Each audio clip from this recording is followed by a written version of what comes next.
Okay, so in this section, we're going to talk about frequency and modes of communication.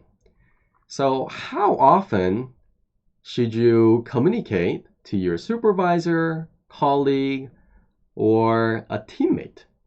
The frequency is very, very important. And when you decide to communicate, do you chat them? Do you send them a text message? Do you use Slack if the group is using Slack? Do you send an email? Do you do a phone call? Do you meet in person or do you do a video meeting?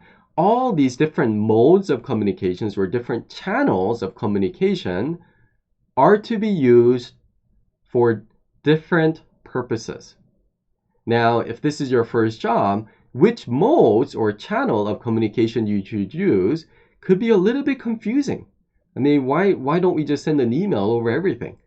So I'm hoping that in this module, I'll be able to convey to you some of my tips and advice on how you should handle different scenario. But before we have you talk about that, and I put this below the video as well, you got to look at this in two different angles. One is, what if the supervisor or the client, right? So someone important to you, someone who's giving you directions and guidance and who's going to evaluate your work, whether the work was good or bad, right? That's your supervisor or client.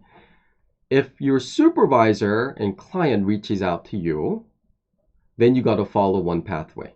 If you want to communicate if you want to initiate a communication directly to your supervisor or your client, and your supervisor and client's not expecting that communication from you, right? So you want to initiate that conversation, a new conversation, then you also got to follow a different mode.